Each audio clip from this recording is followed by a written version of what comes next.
both did a prayer to God, which is the prayer of istikhara, and asking whether we should pursue each other for marriage, and came back. And go ahead, it's very good for you. Or a religious verse that said you should do, is that right? Yeah, go ahead. Because I do remember saying, God, as long as both me and Sarah get close to you, then I want to go ahead, because obviously with marriage it's about teamwork.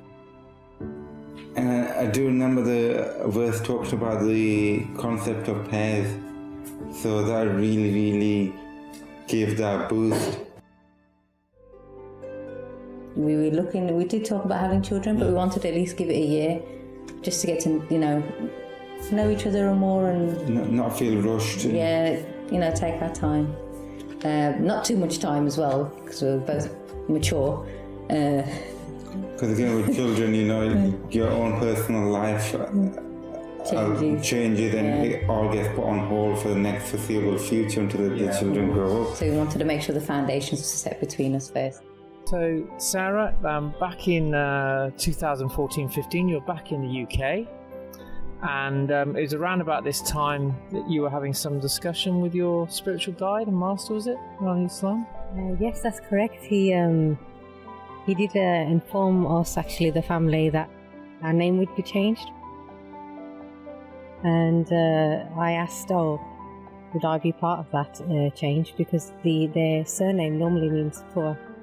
And he says, no, we're changing it to Ghaniubillah, which means you are enriched by God. And so I asked my spiritual master, am I a part of that? Because I'm the wife, I'm not really a bloodline of the family. And he says, yes, of course. You and your husband will have blessed lineage. And yes, so that's when I was actually first informed that I would have children. We returned back to the UK, and we were looking about trying to try a bit more seriously then at that point. So we were going to the doctors and trying to figure out why we weren't getting pregnant. And initially, when I first went, they said sometimes it takes a bit of time. So a year had passed after that. So nothing actually happened in that year, even though we were still actually trying. And then we went back to the doctors, and then it's then that they turned around and said, okay, we need to do testings, yes.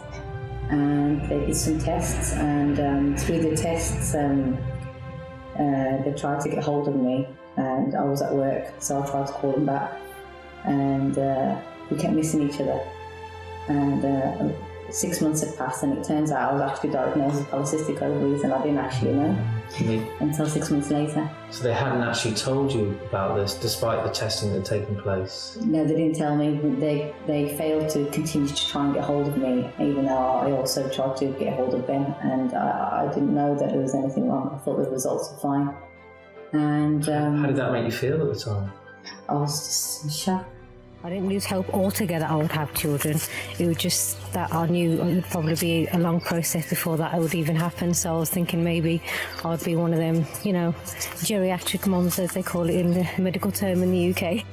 They say about this concept like a reverse placebo. Did you feel psychologically traumatized a bit by the approach from the doctors? Oh yes, definitely. I started to go into negative thinking. It starts to play on your mind, it starts to react in your body, and then obviously that in itself causes problems, and that can even prevent you from even having children itself, and other illnesses even for other people. And Javed, how did you feel at this stage with this process?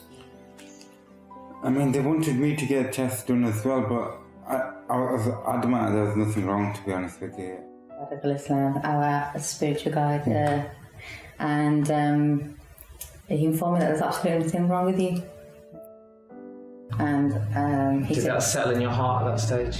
He said, well, for reassurance, make sure you go to the doctors, get yourself tested out to give you peace of mind, otherwise there's absolutely nothing wrong with you. Which is very kind of him to say that as well.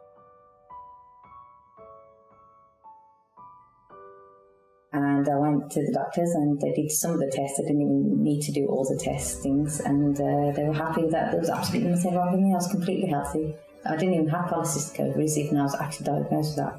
And there was nothing else to suspect either. So they must have been surprised by the previous statements made by the other doctors as well? Yes, even the doctor herself said, I don't know why the UK doctors have said that, because there's nothing wrong with you. And at that point, soon after, you were able to conceive? Yeah, well, after I went back to my spiritual guide and I said, okay, this is what they've said, I'm 100% clear, because I told you. He goes, okay, now if you want to carry on trying, you'll be fine, don't worry. Just have faith. And that's exactly what happened. So I had faith. And within the 6 months after that, after him reassuring me that I was fine and just keep having faith, and I fell pregnant. I'm now pregnant. Allah, very praise be to God, it will happen through His guidance. Definitely through the guidance of Abba. And now you are due to have a baby very shortly, I think, maybe. Yes, that's correct. Yes, I'm now 7 months pregnant. So you were right all along, Javed. Yeah. You said there was nothing to worry about. Definitely, it's just a mind thing where having absolute certainty and faith in God